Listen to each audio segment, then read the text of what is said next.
dengan benar, baik untuk diperhatikan ataupun dipelajari, seperti dalam Surah Al-Mujadalah ayat 11.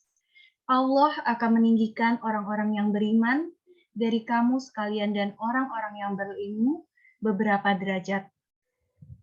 Assalamualaikum warahmatullahi wabarakatuh. Selamat malam. Yang saya hormati, alumni Institut Pemerintahan Dalam Negeri dan teman-teman yang mengikuti webinar pada malam hari ini. Alhamdulillah, pada Minggu 26 Desember 2021, kita masih diberikan limpahan taufik dan hidayat Allah Subhanahu wa Ta'ala dan dapat berkumpul untuk mengikuti webinar yang diselenggarakan oleh Rohis IPDN yang bertajuk Cegah Korupsi, Bangun Integritas Generasi Muda. Sebelumnya, kami menginformasikan bahwa bagi teman-teman yang ingin bertanya agar dapat mencantumkan pertanyaan di kolom chat pada Zoom ini, atau dapat mengangkat tangan dengan menyalakan kamera perangkat setelah sesi pemaparan selesai.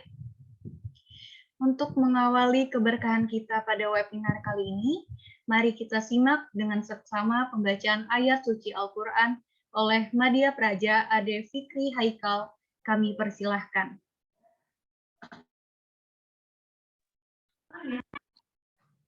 Assalamualaikum warahmatullahi wabarakatuh. Mohon izin senior, saya Madya Praja Ade Fikri Haikal dari Fakultas Manajemen Pemerintahan, Prodi Administrasi Pemerintah Daerah. Letak geografis negara Indonesia berada pada pertemuan 4 lempeng tektonik yang menjadikan wilayah Indonesia rawan bencana. Lempeng yang akan selalu bergerak dan bergeser antar lempeng-lempeng tektonik yang berada jauh di bawah permukaan bumi. Hal inilah yang menyebabkan negara kita rawan terhadap bencana.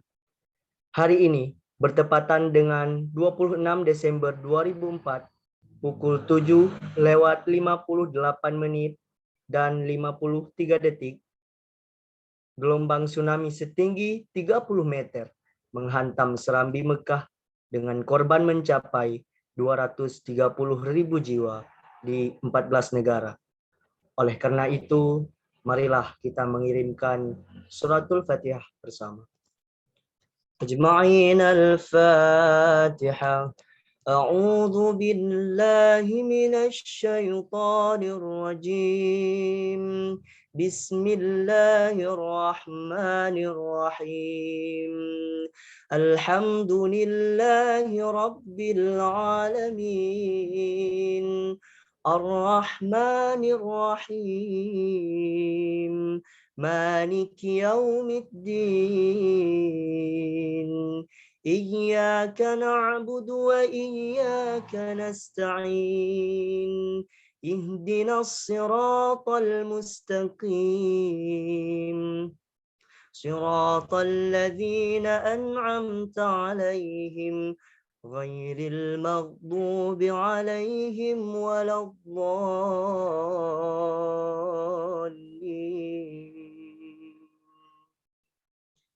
Baik, saya akan membacakan surah An-Nisa ayat 29. A'udzu billahi minasy syaithanir rajim.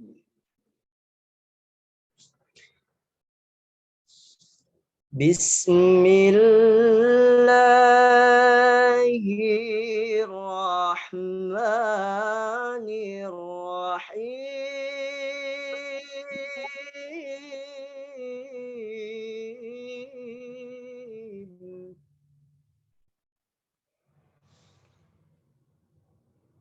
Ya ayyuhalladzina amanu la ta'kulu amwalakum bainakum bil batil.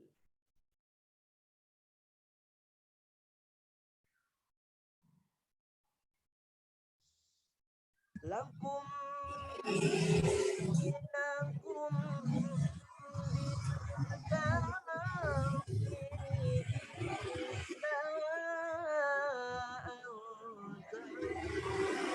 أنذرتكم تجارة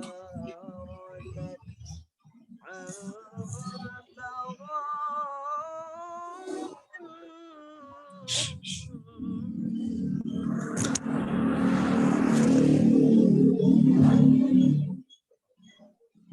ولا تقتلوا أنفسكم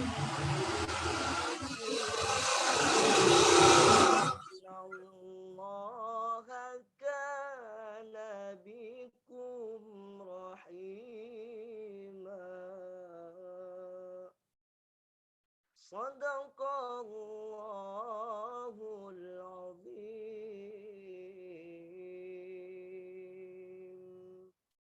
Assalamualaikum warahmatullahi wabarakatuh.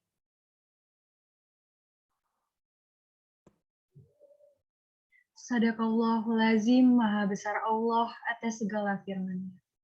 Sebelumnya, izinkan saya untuk membacakan sekilas kurikulum V8 narasumber kita pada malam hari ini.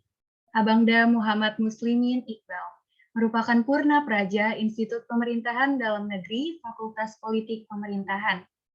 Beliau juga melanjutkan jenjang pendidikannya di Fakultas Politik Pemerintahan,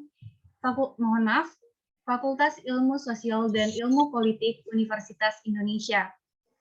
Abangda Muhammad Muslimin Iqbal adalah spesialis koordinator supervisi pencegahan KPK dari tahun 2020 hingga sekarang. Dalam kehidupannya, beliau memiliki moto, yaitu mencerdaskan kehidupan bangsa. Berikutnya, acara webinar ini akan dipandu oleh Praja Utama Dandi Satria Harahap selaku moderator. Dandi Satria Harahap merupakan Praja IPDN Fakultas Politik Pemerintahan. Dandi juga memiliki beberapa prestasi yang telah ia raih. Salah satunya, juara 1 lomba debat ilmu pemerintahan kampus IPDN Regional Sulawesi Selatan. Dalam kehidupannya, ia juga memiliki moto, yaitu selalu menjadi yang terdepan dalam berbuat kebaikan. Sebelumnya, izinkan saya untuk menyampaikan pantun sebelum saya menyerahkan kepada Dandi. Makan nasi di rumah Pak Mamat, lauknya pakai sop iga hangat. Mari kita mulai dengan senyum semangat, agar seminar ini terasa hangat. Baik, silahkan Dandi Satria. Assalamualaikum warahmatullahi wabarakatuh. Terima kasih kepada rekan saya, Praja Utama Wanita Nabila Ataya Putri, yang telah membuka acara ini, dan juga selamat datang saya ucapkan kepada seluruh peserta webinar yang telah menyempatkan hadir pada malam hari ini. Malam hari ini kita akan berbincang-bincang nih tentang bagaimana sih cara mencegah korupsi untuk membangun integritas para generasi muda Indonesia, yang akan disampaikan oleh narasumber kece kita ini pastinya, yaitu senior kami, Abang Dalami, Kiai Muslimin Iqbal. Jin Kiai. Namun sebelumnya, saya juga punya pantun nih buat kita semuanya. Mohon dibantu ya cakepnya teman-teman. Sayang kumbang mencari makan. Cakep. Cakep. Terbang sering di tepi kali. Cakep. Selamat datang kami ucapkan. Semoga Cakep. diiring restu ilahi. Cakep. Baik, Kiai, kepada Kiai dipersilakan. Baik, terima kasih dari saudara moderator dan diharap Perumahan Harapan Indah ada di Bekasi. Anak Cakep. muda harus dibelai. Diskusi cegah korupsi, bangun integritas dimulai. Cakep.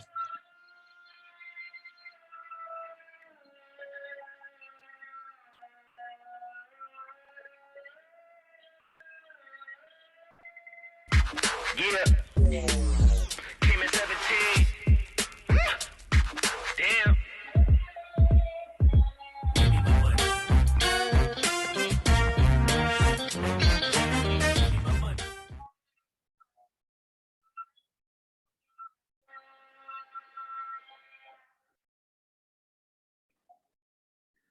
Assalamualaikum warahmatullahi wabarakatuh. Salam sehat bagi kita semua. Tadi kita awali bersama dengan doa untuk mengenang 17 tahun peristiwa tsunami Aceh yang benar sangat membekas bagi sejarah di negeri kita ini. Dan kami doakan juga semoga kita pada saat jika tiba waktu kita untuk dipanggil, semoga kita dalam keadaan sebaik-baiknya kita saat dipanggil dan meninggalkan kenangan dan kesan yang baik bagi siapapun yang kita kenal. Bahas integritas ini merupakan hal yang umum atau tidak asing bagi kita semua. Integritas, moralitas, korupsi, itu akan selalu menjadi bahan yang menarik di setiap generasi. Seperti kita selalu mendengar ceramah Jumat, ceramah setiap subuh, ataupun khotbah-khotbah keagamaan lainnya. Meskipun perkembangan teknologi dan internet semakin cepat, ada pandemi COVID-19 hingga 60% per tahun, dan bahkan sekarang ada teknologi baru, yaitu blockchain yang perkembangannya hingga 120% per tahun. Tetapi poin integritas dan moralitas tidak boleh turun. Bahkan diharapkan dengan perkembangan teknologi ini akan semakin meningkat. Sebagaimana kita ketahui, bahwa terdapat pembagian generasi yang mungkin sudah sering ya didengar oleh para peserta ini, yaitu tradisionalis, baby boomers, hingga generasi alpha yang kelahiran di atas tahun 2010. Setiap generasi ini tidak ada yang paling superior ataupun paling inferior. Dari manapun karena semuanya saling melengkapi. Milenial dan generasi Z banyak menciptakan startup baru, aplikasi teknologi untuk mempermudah pekerjaan kita. Tetapi semua itu adalah karena sudah dibangun fondasinya sebelumnya oleh generasi kita sebelumnya. Sebagai contoh yaitu Bill Gates dengan Microsoft-nya, dan ada penemu Google juga, dan bahkan Steve Jobs dengan Apple-nya. Bahkan di era pertengahan tahun 2021 ini kita sudah mengenal dengan namanya era metaverse, yang dimana sudah menutup barrier antara setiap generasi tersebut. Generasi Z bisa berperan sebagai tradisionalis bisa berperan juga sebagai generasi Z. Tetapi semua itu tidak akan berubah jika kita membahas tentang integritas dan moralitas. Bagaimana buktinya bahwa integritas itu penting dari zaman dahulu? Coba kita lihat dari quote-quote bagaimana orang-orang di atas yang ada di kita tampilkan ini. Dari Mohatta. Mohatta sendiri itu kelahirannya tahun 1902. Dia menyetuskan kurang cerdas itu dapat diperbaiki dengan belajar. Kurang cakap dapat dihilangkan dengan pengalaman. Namun tidak jujur itu sulit diperbaiki. Dari tahun kemerdekaan hingga sekarang ini masih berlaku nggak? Tentu saja masih berlaku. Selanjutnya ada lagi dari Baharudin Lopa, banyak yang salah jalan tapi merasa tenang karena banyak teman yang sama-sama salah. Beranilah untuk menjadi benar meskipun sendirian. Dan ini sampai sekarang pun masih berlaku. Dan juga ada salah satu quote yang cukup berkesan bagi saya, yaitu salah satu dari anggota Dewan Pengawas yang baru saja kembali kehadiran Allah Subhanahu wa Ta'ala tahun lalu. Kejujuran itu tidak untuk diajarkan, tapi dihidupkan. Cerita integritas selain dari ini pun, ini saya yakin nggak akan pernah berubah, bahkan 100 hingga ribuan tahun selama manusia ini ada. Tetapi ada juga quote-quote yang berubah gitu. Misalnya kalau kalian bandingkan, contohnya dulu hemat pangkal kaya, tapi sekarang berubah menjadi investasi pangkal kaya. Nah seperti itulah, tapi quote integritas ini tidak akan pernah berubah. Cerita integritas itu sudah pernah diceritakan pada saat kejadian penyerangan bangsa Mongol ke Cina, yang dimana kita ketahui Cina membangun sangat tembok raksasa Cina yang sangat terkenal kemasyhurannya. Tetapi tembok ini berhasil ditebus oleh Mongol bukan karena serangan dari luar, tetapi adalah serangan dari dalam. Pada saat siap penjagaannya, bangsa Mongol ketika ada pemberian makanan secara lauk pauk segala macam untuk kepada masyarakat dan para pengawal di tembok Cina tersebut, bangsa Mongol ini pelan-pelan dia memberikan makanan kepada penjaga.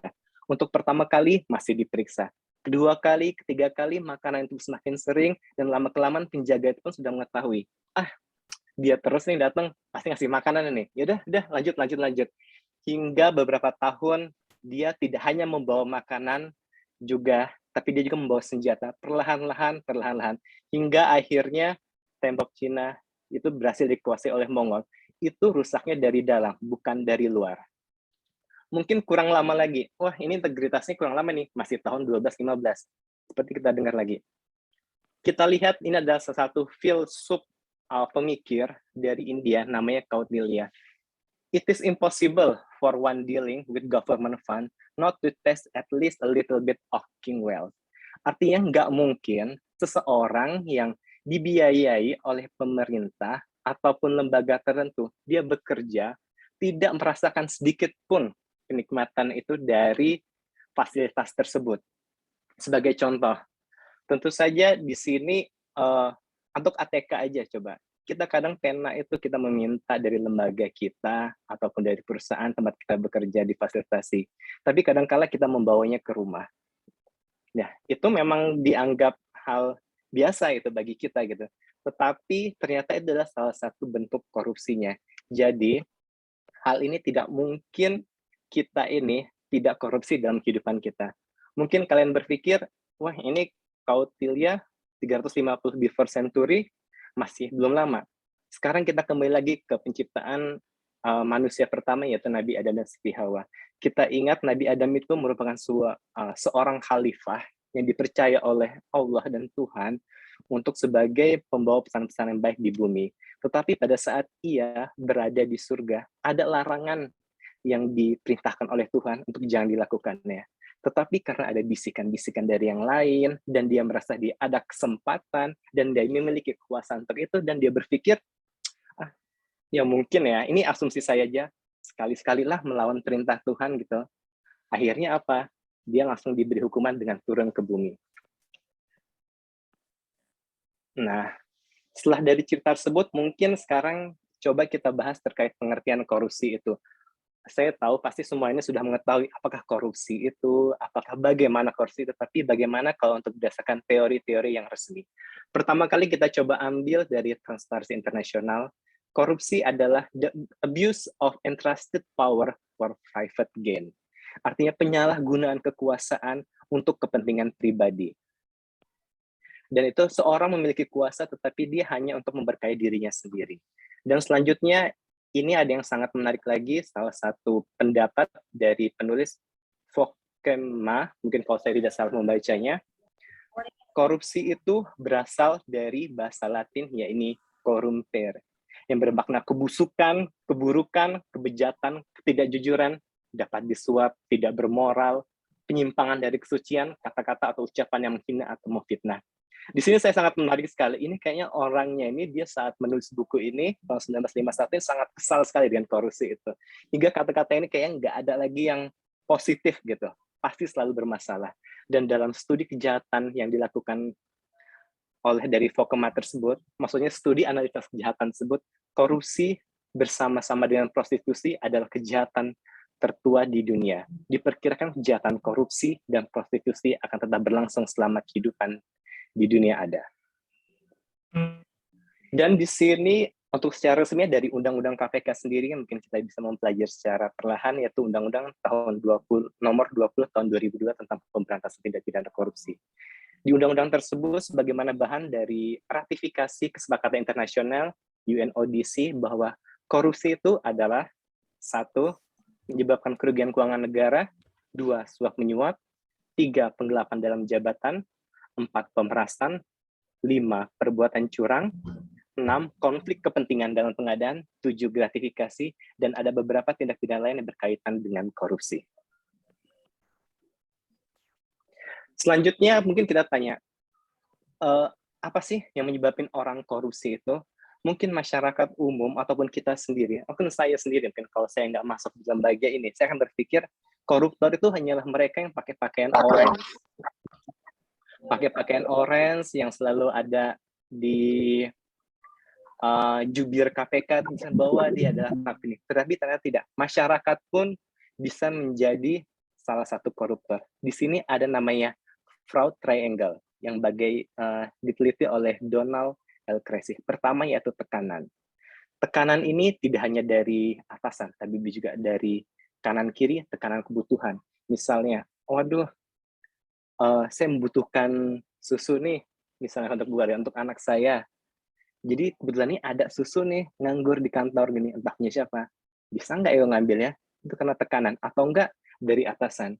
Kamu itu harus seperti ini, jangan aneh-aneh lagi, jangan sok bersih lah gitu.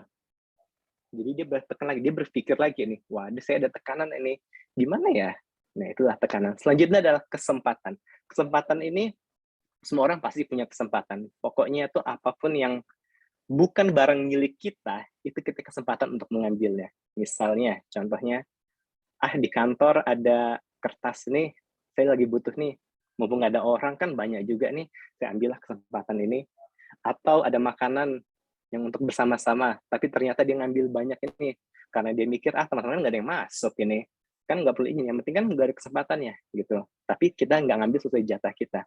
Dan selanjutnya inilah rasionalisasi. Rasionalisasi ini sebenarnya bagi saya sendiri itu sangat hal yang paling parah ya. Kita tuh menjustifikasi of the heinous action. Contohnya gini, selama 3 tahun, hampir 4 tahun ke kampus, ke kelas, kita selalu tepat waktu. Tapi ada hari di mana, ya udahlah, nggak usah tepat waktu, sekali-sekali lah, buktinya dia aman aja, tuh nilainya gede-gede juga, ya udah dia nggak. Apa nggak gini, kita mengambil barang, misalnya kayak ATK dari kantor, apa segala macam hal-hal barang-barang dari bisa perpustakaan, kalau di mahasiswa ngambil, aku ambillah ini, buktinya nih temanku malah nyampe 3 tahun, 4 tahun nggak ditanya tuh buku yang saya pinjam gitu, ya udahlah nggak apa-apa lah. Nah, apa nggak yang rasionalisasi ini mungkin kalau untuk yang mahasiswa ya mencontek gitu, ya udahlah mencontek aja gini, nilainya juga pasti sama aja kan, pasti lulus juga gitu. Ya itulah, itu hal-hal yang sebenarnya sangat parah gitu. Jadi kalau kita menjustifikasi bahwa orang-orang yang pakai orange itu adalah koruptor, pikirin dulu diri kita sendiri. Sebelum kita ngubah orang, pikirin dulu diri kita sendiri. Selanjutnya ini cuman kalian tahu ya, uang 50.000 yang tahun 2005. Coba kita lihat siapa tanda tangannya. Adalah Gubernur Bank Indonesia. Tapi sayang, dia yang sudah bergelimpangan uang juga, dan juga tanda tangan uang pun dia ditangkap sebagai korupsi. Korupsinya sebesar 11 miliar di tahun 2008. Bayangin aja, dia yang sudah melihat itu karena dia ada kesempatan, ada keinginan, dan ada hal-hal yang mungkin tekanan dia ataupun hal-hal yang membuat dia, kesempatan ini saya ngambil lah gitu. Jadi kalau ada yang alasan, wah itu karena kebutuhan Kak, kita ngambil ini karena ya ekonomi saya lemah. Enggak juga, ini yang tanda tangan uang aja bisa korupsi. Jadi jangan ada rasionalisasi untuk kalian melakukan hal-hal yang tidak terpuji. Termasuknya salah satunya adalah korupsi. Selanjutnya, ini adalah nilai Corruption Perception Index. Mungkin di sini banyak yang tahu ya, apa sih standar negara yang bisa mengendalikan korupsi itu di negaranya. Banyak yang berpikir, China kayak itu bagus. Kenapa bagusnya? Karena dia menerapkan hukuman mati kepada koruptornya. Oh oke, hukuman mati kepada koruptornya. Tapi lihat dulu, yang dihukum mati itu siapa? Coba kalian teliti. Ternyata ada ujungnya adalah salah satu pejabat yang tidak mendukung kepemimpinan sekarang. Ada enggak tidak mendukung kebijakan pimpinan sekarang, yang dimana kalau saya tidak salah juga, kalau sepengetahuan saya itu akan membuat jadi presiden seumur hidup. Dia nggak setuju. Jadi kalau kalian ditanya, apa sih negara yang bisa mengendalikan korupsi? Kalau negara untuk yang tidak korupsi tentu saja itu sangat bias ya. Kayaknya kalau tidak tuh nggak ada deh. Bisa lihat dari Corruption Perception Index yang dikeluarkan oleh Transparency International. Di sini tahun 2019 Indonesia itu mendapat nilai 40. Itu masih remedial dari skala 100 dan urutan 85. Tetapi sayangnya tahun 2020 kita hanya mendapat nilai 37. Itu sangat turun sekali. Dan kita urutan di 102. Tentu saja ini bukan hanya peran dari KPK sendiri. Penilaian ini kalau kita baca secara rinci, itu bagaimanakah pelayanannya, bagaimanakah cara tersenyumnya para pelayan publik, tersenyumnya para aparat keamanan, berita-beritanya terkait HAM, berita-beritanya terkait korupsinya, apakah banyak yang pro ataupun baik, itu mereka teliti semua.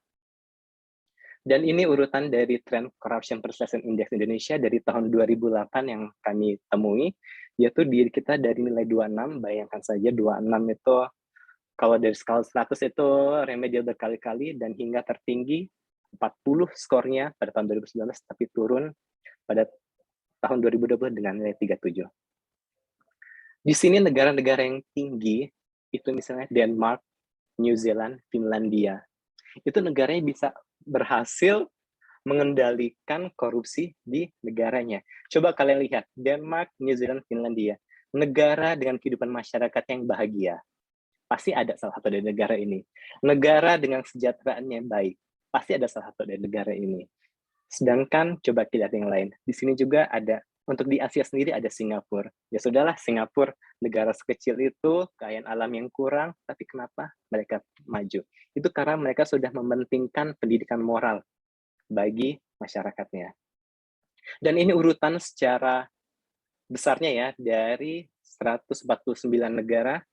Denmark sendiri aja, New Zealand itu nilainya 88. Kita bisa lihat, ini nilainya dia urutan 1 karena sama nilainya. Dan Indonesia sendiri urutan 102 dengan nilai 37. Kita lihat, kita di bawah Gambia, Suriname, Ethiopia, di bawah Timor Leste. Kalau kita bahas ini di luar negeri, tentu saja ya agak mengernyitkan dahi kita juga gitu. Kok kita di bawah Timor Leste gitu untuk tahun 2020. Tapi ya sudah nggak apa-apa. Karena ini perannya bukan hanya di KPK sendiri, tapi dari seluruh kita sendiri. Bagaimana kita tersenyum, apalagi kan ini kan ada beberapa yang calon para aparat negara ya. Itu bagaimanalah kalian melayaninya, bagaimanakah komplain dari masyarakatnya. Ingat, tim Transparansi Internasional ini mereka turun itu nggak hanya menurunkan orang bule gitu, tapi orang Indonesia juga bisa aja pura-pura mengurus izinnya bagaimana, ataupun mungkin kalian sering lihat yang tukang bakso pakai HT itu bagaimana, tukang sampah yang tiba-tiba bawa kamera foto-foto itu bagaimana, itu banyak lah mereka ya, untuk bagaimana meneliti nilai setiap negara. Selanjutnya ini adalah program dari KPK untuk mengendalikan ya tindak pidana korupsi sehingga jangan sampai. Yang pertama yang paling tertinggi itu adalah pendidikan. Intinya pendidikan ini kami itu mengharapkan agar masyarakat Indonesia, anak-anak mahasiswa, generasi muda itu tidak mau korupsi. Ini levelnya sangat tertinggi sekali ini levelnya. Tidak mau korupsi. Bukan nggak bisa ataupun takut, tapi tidak mau. Itu sangat sulit itu. Makanya di sini ini kita akan mencoba ada beberapa kelas. Saya sendiri kebetulan juga pernah narasumber ke anak-anak TK, SD, SMP, SMA dengan tentu saja dengan materi-materi yang lebih menarik dengan mereka kan. Selanjutnya adalah pencegahan. Pencegahan ini di level di bawah lagi pendidikan, yaitu agar tidak bisa korupsi.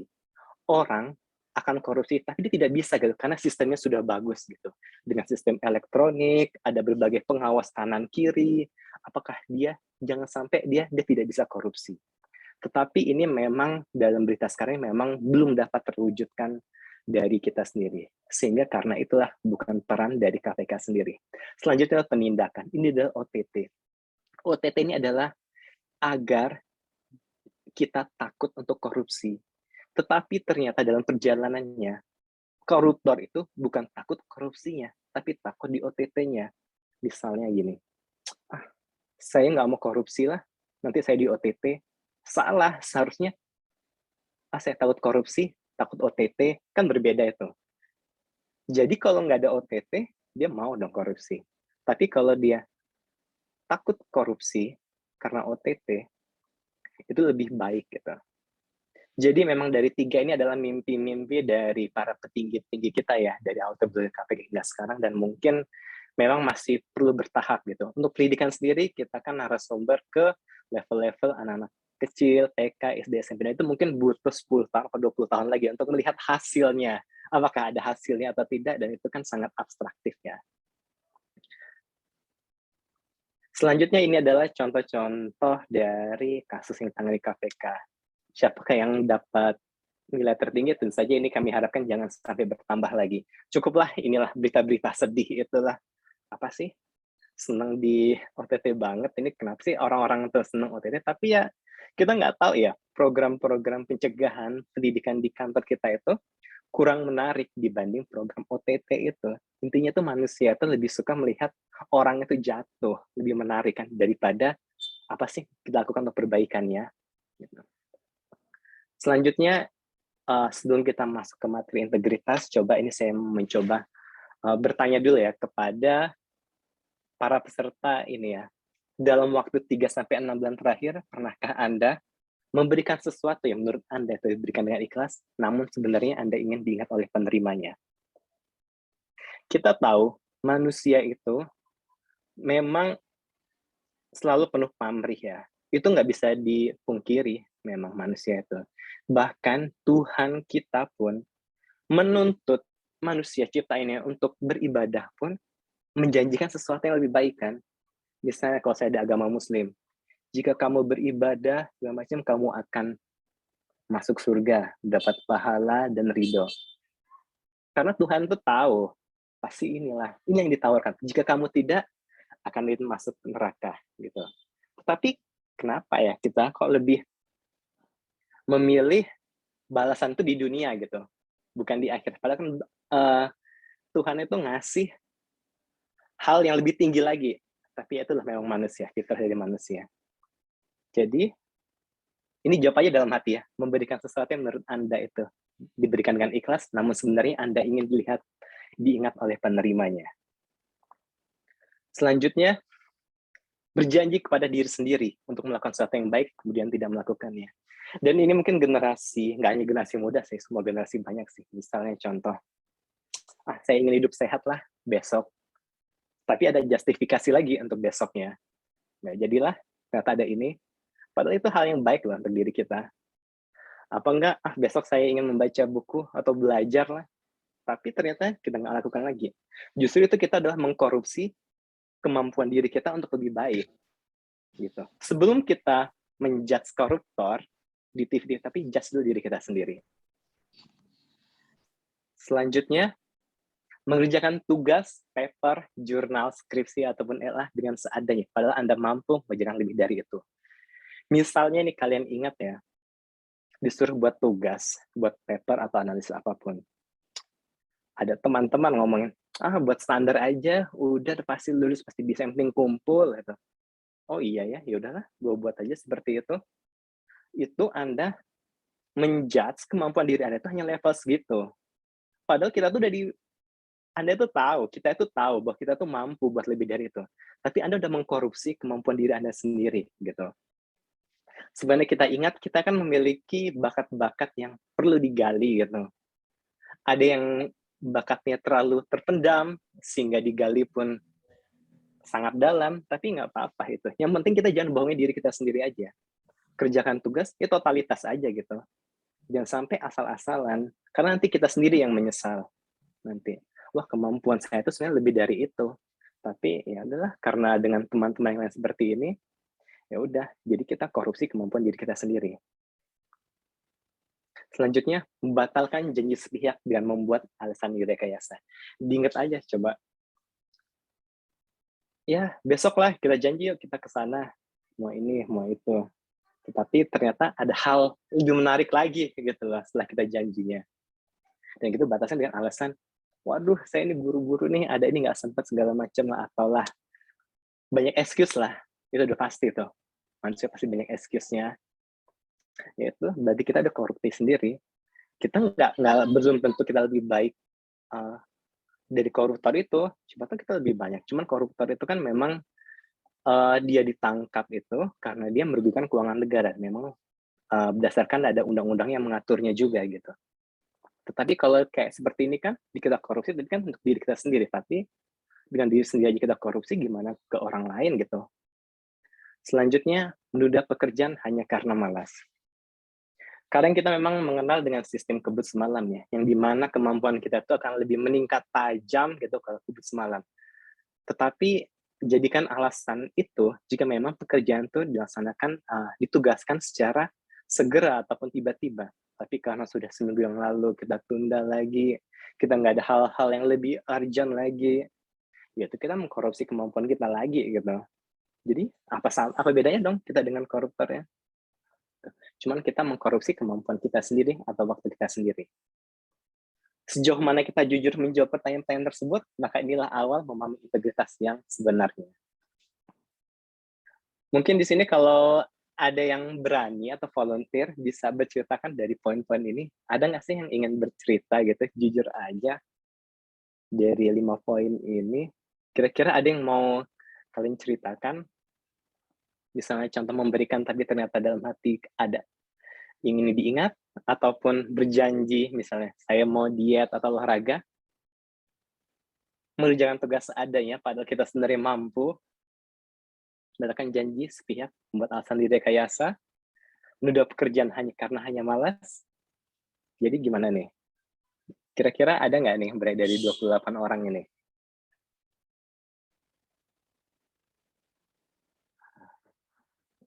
Oke. Oke, baik. Ternyata ya gitulah. Nggak apa kok, tenang aja. Yang penting seenggaknya kalian bisa menjawabnya tuh sejalan diri ya, sebenarnya sih.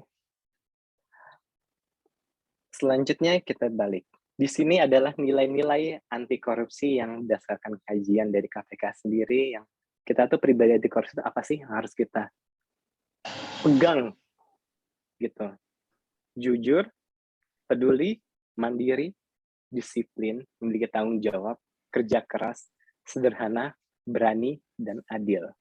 Di sini ada beberapa penjelasan yang mungkin akan sangat panjang jelas satu-satu, tapi saya yakin kok generasi manapun udah paham nih apa manfaat, apa pengertian itu jujur, peduli, mandiri, hingga dari adil itu sendiri.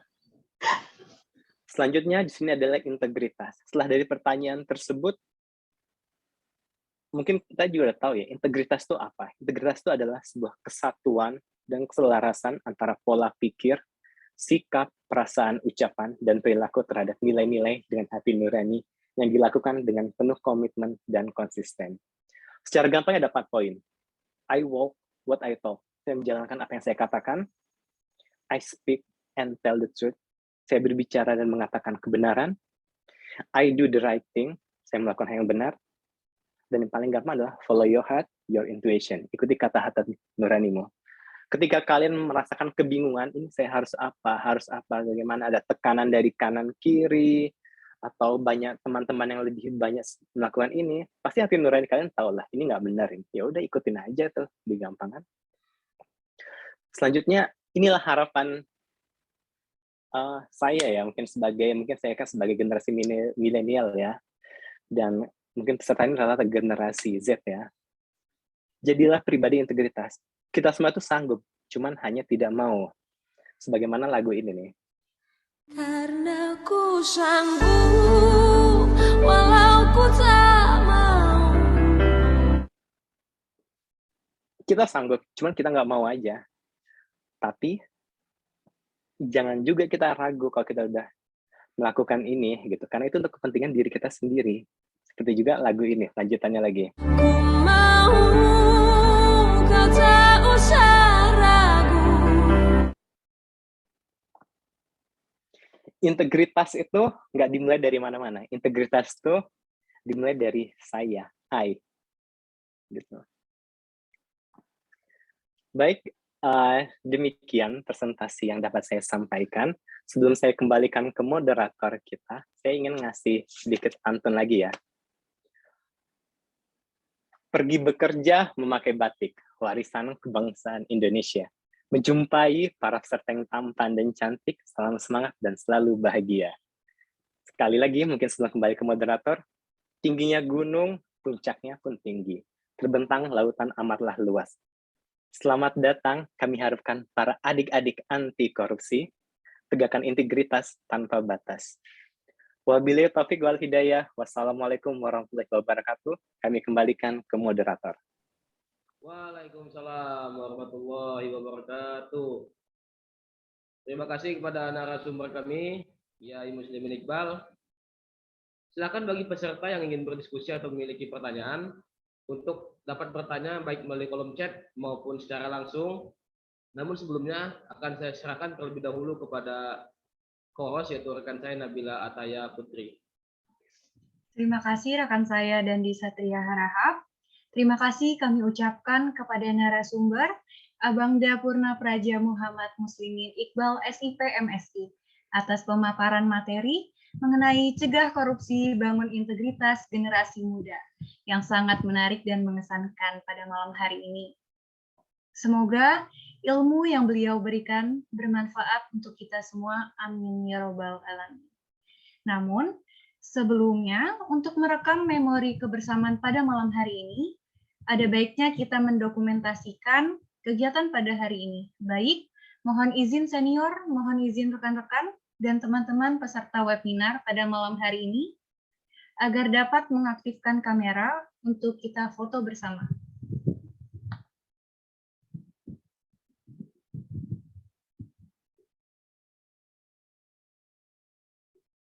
Baik, untuk izin senior, izin rekan-rekan agar dapat mengaktifkan kamera.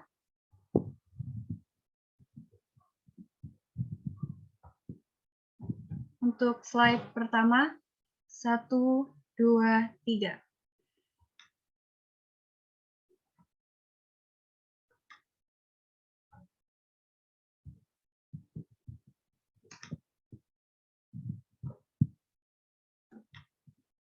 Berakhir sudah sesi pemaparan dan foto bersama pada malam hari ini. Terima kasih kami ucapkan kepada panitia Rohis IPDN yang telah menyelenggarakan kegiatan yang amat luar biasa pada malam hari ini. Juga kepada narasumber, serta teman-teman yang mengikuti kegiatan pada malam hari ini, dari awal hingga selesai. Semoga kita dapat mengambil manfaat dari webinar pada malam hari ini. Untuk mengupdate berbagai informasi menarik dari Rohis IPDN, dapat kita akses informasi tersebut di Twitter kami, @IPDNRohis, Instagram kami, @rohis_IPDN, dan tentunya di YouTube kami, @rohisipdn. Dimulai dengan pantun, kurang lengkap rasanya jika tidak ditutup dengan pantun pula. Burung merpati berwarna putih, di atas awan tanpa khawatir. Saya haturkan banyak terima kasih pada hadirin yang bersedia hadir. Wabillahi taufiq wal hidayah. Wassalamualaikum warahmatullahi wabarakatuh. Saya kembalikan kepada Dandi Satria selaku moderator. Terima kasih rekan saya Nabila Ataya Putri. Baiklah, izin Yai. Di sini sudah ada pertanyaan di kolom chat dari peserta atas nama Emiksan Sirait. Mohon izin narasumber sekaligus senior kami, kaitannya dengan korupsi, izin bertanya, bagaimana pandangan kakak dengan sistem pemilihan kita di Indonesia yang membutuhkan kos politik yang besar dalam kontestasinya, sehingga ketika kepala daerah terpilih definitif, muncul anggapan bahwa jabatan dipakai guna mengembalikan biaya kos politik yang begitu besar.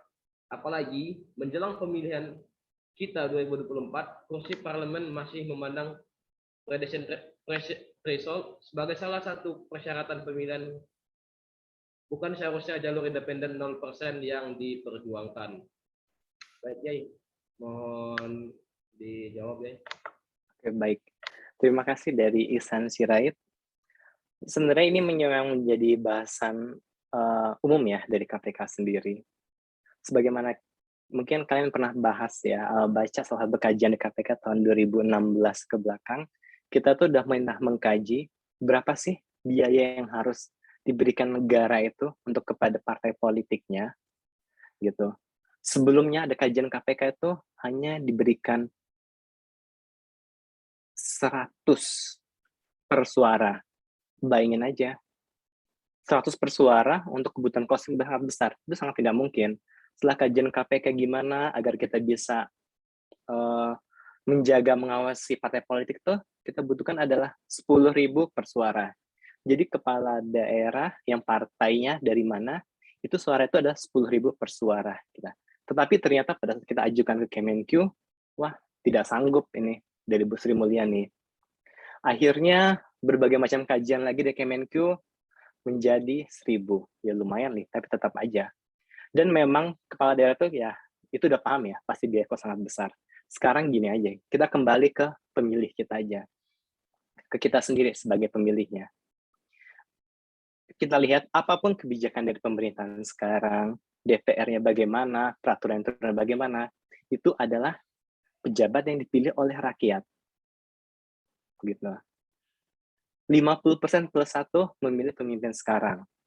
Dan untuk DPR sendiri memilih sekarang. Meskipun mungkin kita sekarang ada sedikit mengkritis ya, wajar lah itu proses demokrasi. Tetapi ya itu kita nggak salahin dong. Mereka udah terpilih, ternyata mungkin kita sekarang mengkritisi, tapi nggak tahu kan berapa 50% plus 1 yang lain. Mungkin mereka sangat senang kebijakan ini, ya itulah memang pemilihan itu. Pasti tidak menyenangkan salah satu pihak. Dan memang sih parlemen memandang threshold ya. Threshold ini kan kita lihat kan untuk 20% partai memiliki suara 20% di DPR RI atau gabungan partai memiliki suara 25%. Tetapi memang kita akui kalau dari Undang-Undang Dasar sendiri pasal 6 ayat berapa itu kalau Undang-Undang Dasar kita laku bahwa presiden itu dipilih adalah 50% plus 1 suara. Dan calon presiden itu adalah dibawa oleh partai politik peserta pemilu. Di situ memang nggak dijelaskan presiden threshold ataupun DPR threshold. Tapi memang untuk dari partai itu sendiri peserta pemilu itu sudah seleksi sangat besar itu. Dan itu memang kalau kalian ingat bisa aja dicek gugatan ke MK terkait presidensial threshold tersebut yang harus ada 20% atau 25% dari partai yang di DPR RI.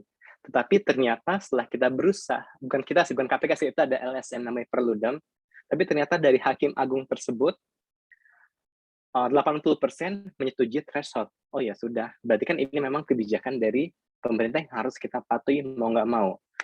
Dan gini, kalau memang kita tahu, mungkin peserta adik-adik atau rekan-rekan senior yang tahu gitu, jika memang calon itu tidak mumpuni ataupun ada cerita-cerita bagaimana dia mantan apa BC segala macam, ya udah jangan dipilih aja dianya. Tapi ini Indonesia ini kan ingatan Soekarno, jas merah, jangan sekali-sekali melupakan sejarah. Tetapi saat ada pilkada, pemilihan apapun legislatif dan segala macam, jadi lupa deh. Indonesia ini memang pemaaf ya. Jadi coba lihat aja, wah ini mantan koruptor nih, tapi dia terpilih jadi ketua X, Y, Z. Ya udah kan karena kita milih, Indonesia ini sangat pemaaf gitu, memang benar pemaaf gitu.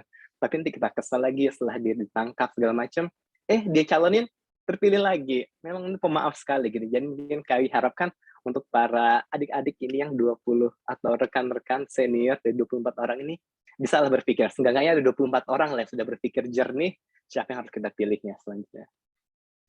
Baik.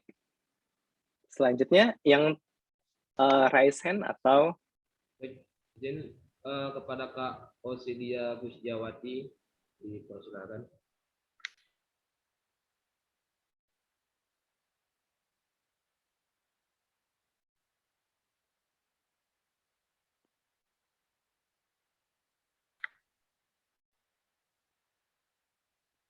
Izin Kak, sepertinya suaranya tidak terdengar Kak. Udah kan? Sudah Kak. Udah. Izin bertanya, Yai. Untuk kalau kita udah bekerja itu kan ada jam sholat asar itu kan bukan jam istirahat, Yai. Nah, itu kalau misalnya kita izin untuk sholat, itu termasuk korupsi atau enggak ya? Udah? Izin ya. Oke. Kan izin, bukan diam-diam. Yang penting itu kita sampaikan dengan baik. Otomatis kan hal-hal yang baik itu pastilah, nggak ada yang dipersulit lah hal-hal yang baik tersebut kan dia. Gitu. Kecuali misalnya Osi diam-diam tiba ke toilet nih bohong untuk sholat, itu kan korupsi juga itu berbohong. Tapi sebenarnya untuk sholat kebaikan. Tapi ngomong izin sholat, oke, nanti kan dosennya ngomongin, oh nanti gantian ya bertahap ya karena ini nih. Oke, itu kita.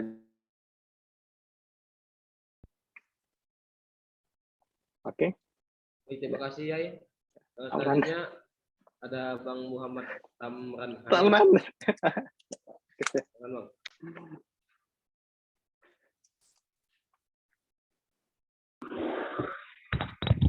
Ya, makasih moderator. Bismillahirrahmanirrahim. Assalamualaikum warahmatullahi wabarakatuh. Assalamualaikum warahmatullahi wabarakatuh.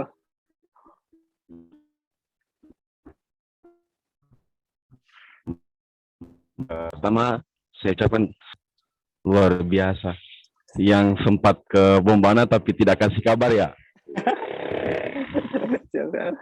Luar biasa. Salut. Gini, Mas Bro. Ini kan kalau ngomong masalah korupsi ini ternyata saya baru menyimak dari tadi, korupsi ini luas sekali ternyata. Yang dikategorikan korupsi luas sekali. Nah, yang tidak bisa kita nafikan bahwa di negara kita, tidak usah kita bicara terlalu jauh, negara orang lain. Di negara ini, korupsi ini selalu menjadi budaya. Mulai dari level tinggi sampai dengan level paling bawah, itu selalu menjadi budaya. Nah, saya sebenarnya tertantang itu, kira-kira gimana sih mau hilangkan korupsi ini di negara kita? Karena selalu menjadi budaya ini. Selalu menjadi budaya, upaya pencegahan sudah dilaksanakan, berbagai macam cara sudah dilakukan, kemudian pengawasan bertubi-tubi berlapis-lapis pun sudah dilaksanakan, tapi masih ada juga. Kira-kira sebenarnya yang salah apa? Yang salah apa? Kemudian upaya, kemudian kiat-kiatnya seperti apa nih? Kita mulai dari mana? Dan biasanya ketika kita masih di bangku pendidikan atau di kesatriaan, kebanyakan kita masih benar-benar menjaga idealisme.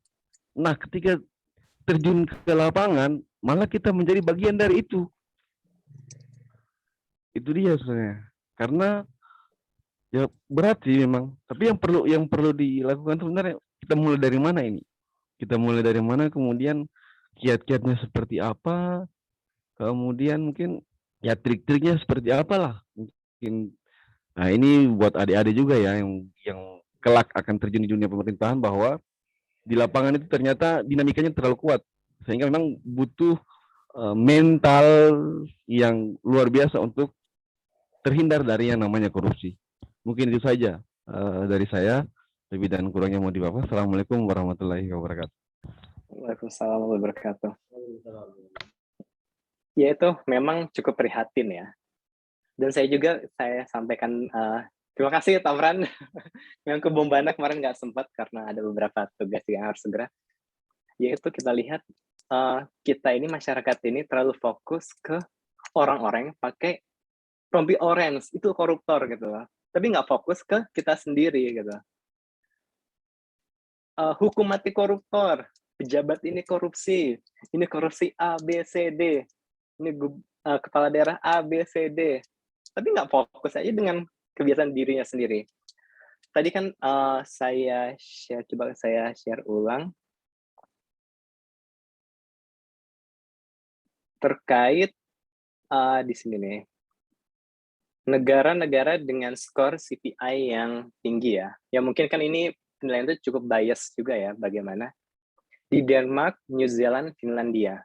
Bisa dicek kok ini mereka pembelajarannya bagaimana gitu. Mereka lebih ke kejujuran dari mahasiswa, dari anak-anaknya.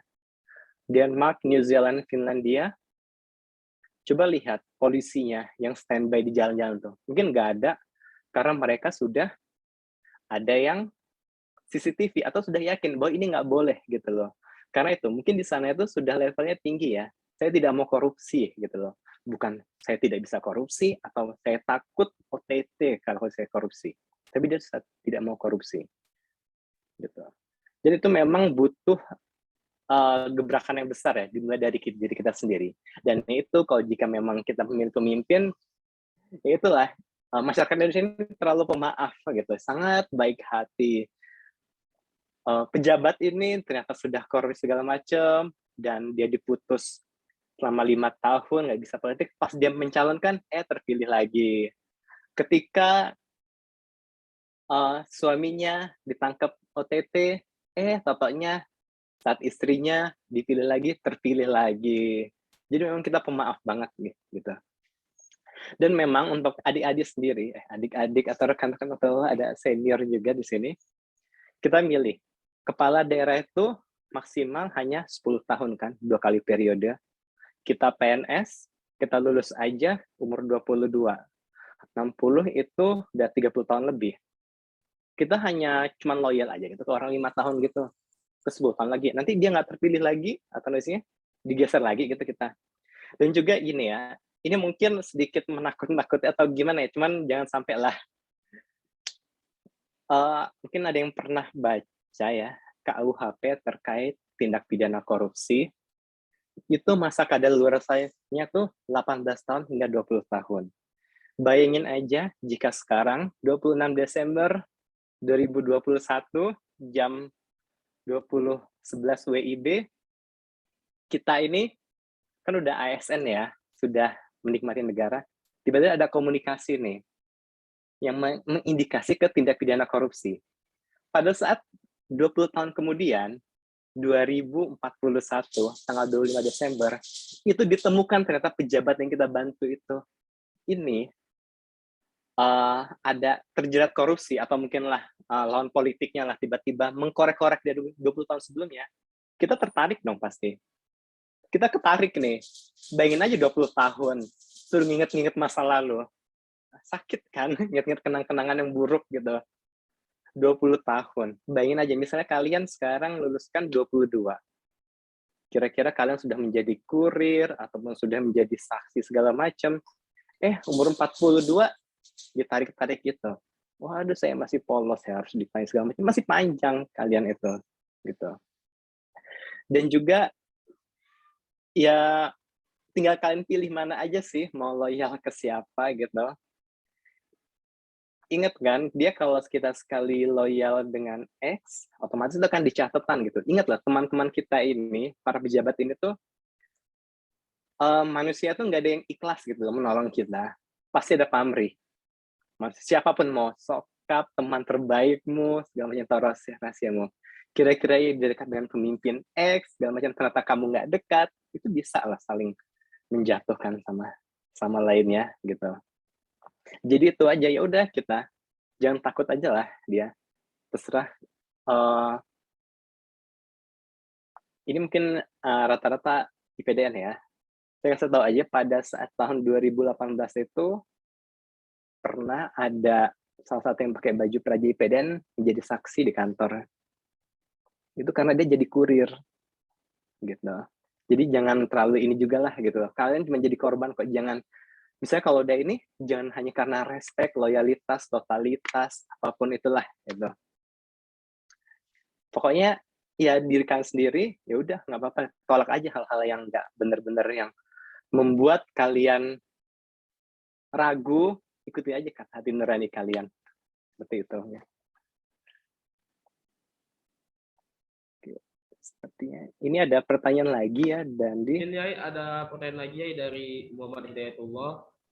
Sebenarnya banyak korupsi yang dilakukan, bahkan sampai di tingkat desa sekalipun. Yang menjadi pertanyaan, kenapa hal-hal kecil seperti ini diabaikan?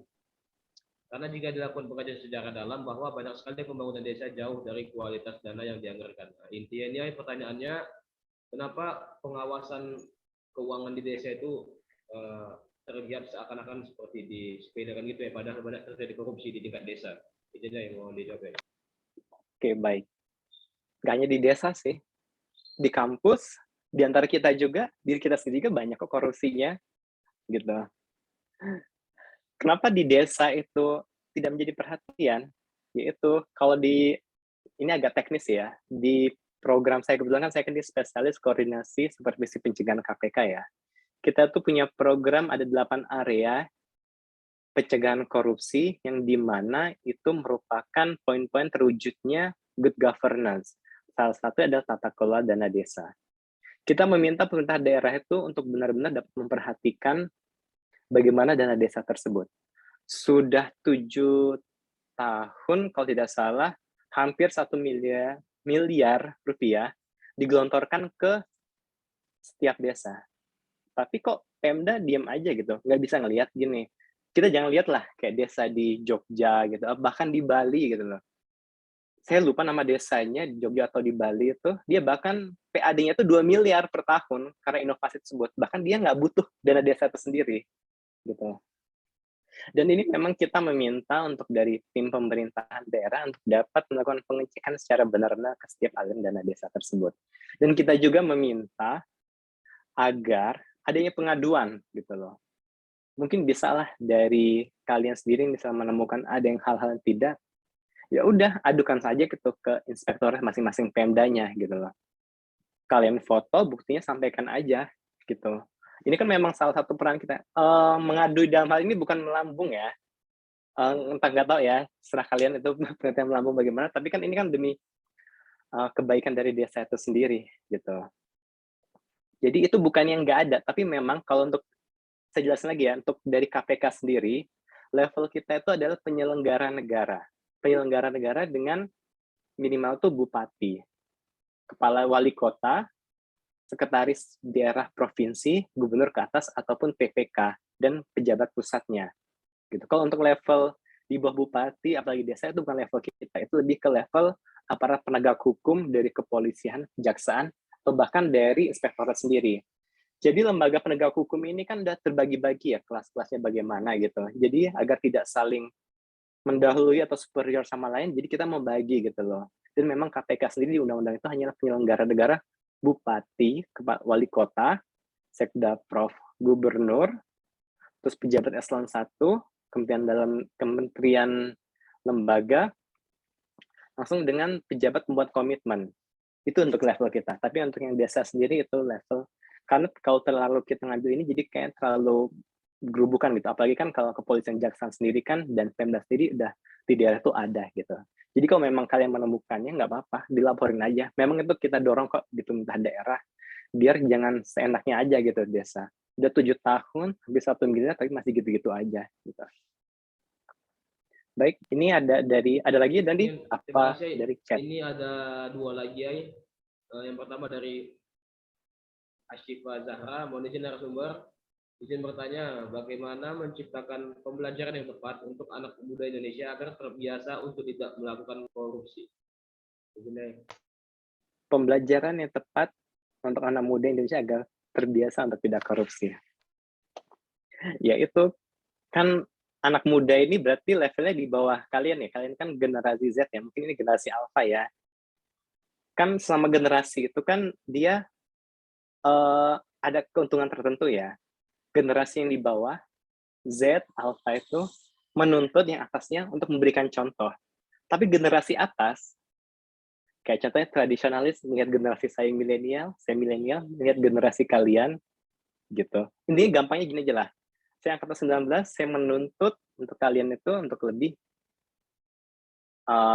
baik, sopan, respect segala macam. Tapi memang kan beda gitu pembinaannya gitu loh. Generasi kalian juga nggak bisa membandingkan. Ya, kalau kamu sih membandingkan dengan zaman saya dulu, itu kan nggak selesai. Beda zamannya. Tapi kan intinya tuh kita tuh komitmen dan berintegritas. Dan untuk pembelajaran bagi anak muda Indonesia sekarang ini tidak korupsi, yaitu kalau dari KPK sendiri kita itu ada film-film anti korupsi yang cocok lah untuk yang usia dari level TK anak-anak kartun bagaimana, untuk level remaja bagaimana, untuk level dewasa juga bagaimana. Dan juga kita memberikan contoh gitu loh. Karena memang cuma itu yang bisa kita lakukan gitu loh. Tetapi sebenarnya sih ini sudah diingatkan ya, seperti saya sampaikan juga terkait menjadi integritas, moralitas, itu udah diingatkan sejak kita lahir. Coba kita lahir pasti diomongin. Selamat ya, semoga jadi anak yang berbakti, anak yang baik, membanggakan baik kedua orang tua. Langsung teman-teman kita berdoa juga nggak ada status. Selamat ya, semoga menjadi pembawa berkah, membawa ke surga bersama keluarganya gitu. Jadi itu memang udah ada gitu. Sebenarnya itu sudah diajari dari orang tuanya gitu loh. Sekarang tinggal kita ngasih contoh aja gitu. Seenggak-enggaknya anak muda yang kita temui aja dulu. Kita kasih contoh aja dulu itu. Nggak usah jauh-jauh. Lumayan kan ini dari 18 orang, bawa 1 anak muda, anak kecil untuk contoh, itu lumayan. Udah bisa 18 lagi. Itu 18 lagi, bawa lagi, lumayan. Gitu aja secara berlahan-lahan. Otomatis kan jadi bola salju dan bisa sangat besar sekali gitu untuk komitmen tersebut. Selanjutnya ada lagi, Dandi? Ada izin ya, ini pertanyaan terakhir dari Bang Akmal. Bagaimana tentang kolusi dan nepotisme? Apakah sekarang menjadi bagian dari frasa korupsi? Ataukah ada bagian lain dalam pembahasan tentang korupsi? Mengingat sangat jarang kolusi dan nepotisme menjadi objek pembicaraan. Memang benar. Kan terkenal itu KKN ya, korupsi, kolusi, dan nepotisme. Tetapi memang lembaga kita, negara kita sekarang fokus dalam pemberantasan korupsi. Karena belum ada lembaga komisi pemberantasan kolusi, komisi pemberantasan nepotisme, gitu. Sehingga kita fokusnya ke bahasan korupsinya, gitu. Kalau kolusi sendiri, ya telah gimana, nepotisme itu adalah hubungan segala macam ya.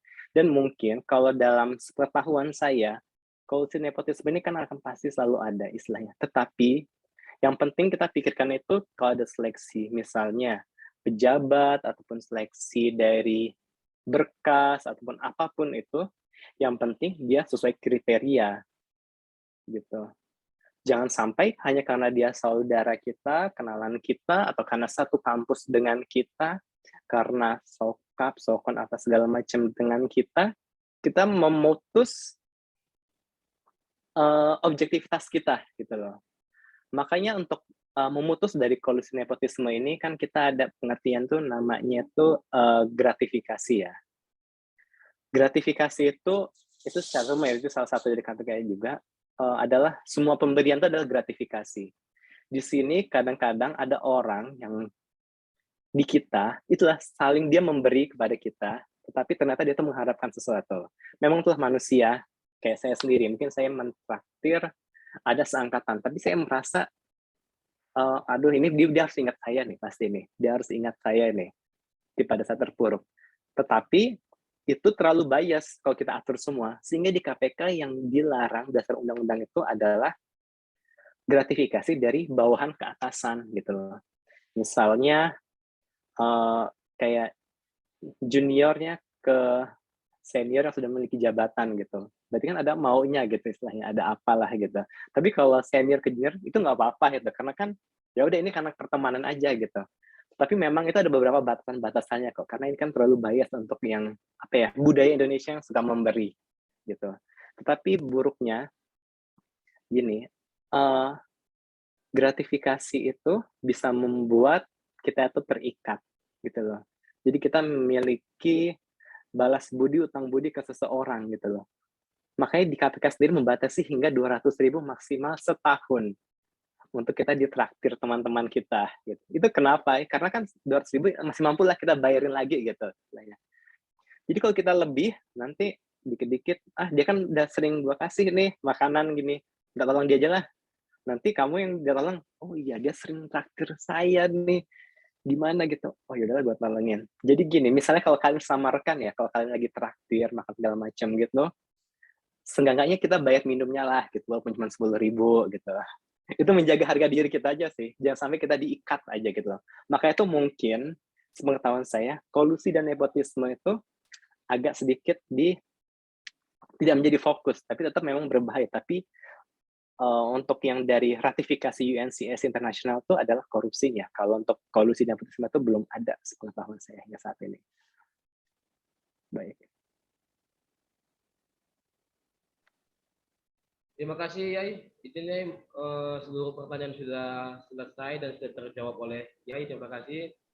Intinya mungkin bisa dikasih closing statement sebelum kita akhiri Yai. Closing statement sebenarnya sih udah banyak ya. Quote-quote-nya gitu-gitu aja sih. Gitu. Tapi nggak apa-apa lah. Ini anggap aja sebagai ceramah Jumat ya. Apa ceramah setelah Isya ya. Ini mungkin yang berapa kali ikut webinar saya mungkin agak paham ya. Reputasi dan integritas itu adalah segalanya. Kredibilitas kita sebagai manusia itu diukur dari sejarah ucapan dan tindakan kita. Bukan hanya baru 1 hari atau 2 hari. Gitu. Jadilah pribadi yang berintegritas dan berkredibilitas. Dimulai dari sekarang. Sehingga saat bertahun-tahun kemudian yang diingat ada hal baik dari kita. Jangan ada justifikasi apapun. Gitu. Baik, terima kasih. Terima kasih Yai. Demikianlah kegiatan webinar kita pada malam hari ini. Dengan berakhirnya sesi tanya jawab ini, maka sudah resmilah kita akhiri kegiatan webinar pada malam hari ini. Semoga apa yang telah disampaikan oleh narasumber kita bermanfaat bagi kita, dapat kita implementasikan pada kehidupan sehari-hari. Sebelum menutup, izinkan saya membaca sebuah pantun. jalan-jalan ke kota Mekah, ingin sembah yang berlama-lama. Semoga webinar ini membawa berkah, membawa rahmat untuk bersama. Nun wal qalami wa ma yasturun, fastabiqul khairat. Assalamualaikum warahmatullahi wabarakatuh. Waalaikumsalam warahmatullahi wabarakatuh.